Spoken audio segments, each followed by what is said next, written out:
You ever had doubts about God? Not some like crazy, is this all made up kind of doubt, but just a simple, how can we really be sure?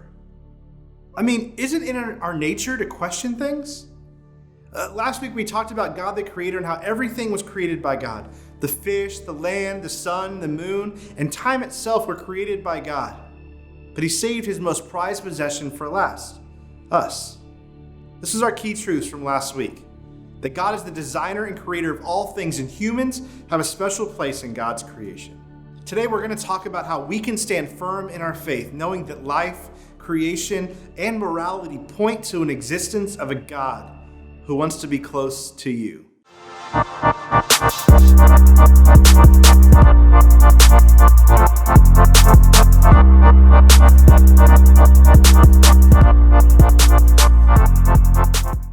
This is a dodgeball. Many of you have witnessed the effects of this dodgeball. In fact, if you were walking through the arc and all of a sudden this ball smacked you in the back of the head, you would probably have two options. One, somehow the dodgeball randomly flew through the air, or the more likely option is that I'm somewhere in the building and I'm throwing dodgeballs at you. This is known as the Cosmological Argument, or the unmovable mover argument for the existence of God. Here's the premise to the argument. Whatever begins to exist has a cause. The universe began to exist, therefore, the universe had a cause. And Genesis 1:1 tells us that in the beginning, God created the heavens and the earth. Cause. The second one is called the Teleological Argument. Imagine you're walking through the woods and you find a watch. Right, you pick it up and you notice the intricate gears, the crystals, the dials, the hands, the barrels, the jewels. You can see how carefully it was put together, each part working together for the perfect timekeeping. You begin to wonder where this watch came from. I mean, a watch doesn't just show up, does it? Again, you have two options. The first option is you just guess that the watch randomly created itself over hundreds of thousands of millions of years and appeared right before you. Right? Thousands of years of random molecules bouncing off to each other developed this intricate details, and finally it created a watch capable of keeping time. The more logical answer would be that someone dropped the watch, right? Someone bought a watch from a watchmaker and lost it in the woods. You would assume that there was a watchmaker who made it because of its intricate design and purpose. And it just seems too significant to happen by chance. Romans 1:19-20 says, "For what can be known about God is plain to them because God has shown it to them. For His invisible attributes, namely His eternal power and divine nature, have been clearly perceived ever since the creation of the world and the things that have been made. So they are without excuse." Paul tells us in Romans that God has revealed Himself to us through nature. Right, so here's how this argument goes. Complexity requires a designer. The universe is complex, therefore the universe was designed.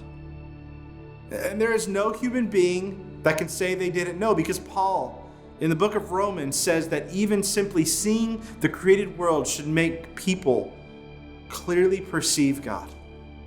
The third one's called the moral argument. It goes something like this. Imagine next week you all come to youth group, and at the door I hand everyone who walks through the door a brand new iPhone. Except when it comes to you, I give you a mildly enthusiastic high five. If you were like any rational human being, you'd respond with, "That's not fair." You see, there's something inside of us that has the need to justify right and wrong. Hebrews 10:16 says, "This is the covenant that I will make with them after those days, declares the Lord, that I will put my laws on their hearts and I will write them in their minds." The writer of Hebrews said that God put His law on our hearts and He wrote it on our minds, so that no matter what culture you look at, there are defined moral standards that they hold to. So here's this argument. If objective moral values exist, then God exists. And objective moral values exist, therefore God exists. We all have an innate desire for justice. I mean, just watch the news. Many of these arguments can be tried and explained away by smart people with big words, but the problem is that we're simply not using one argument. We're building a case that helps give us assurance that God is in fact real and who he says he is. There's one more argument that's harder to disprove. It's the personal argument. I remember when I was in high school and I felt the Holy Spirit for the first time. It was something that I'll never forget. God's existence that day was proven because what he said about the Holy Spirit in my life was true. You see, many of you have these same stories where God became real to you and you cannot deny it. This argument is the most powerful because people can claim that it wasn't real. But if you felt it, there's no way they can change your mind. What I love about studying these arguments is that it points to the lengths to which God would be willing to go to be known by his created people. Maybe take some time this week and tell God how grateful you are that he was willing to go through such effort to simply be known by us.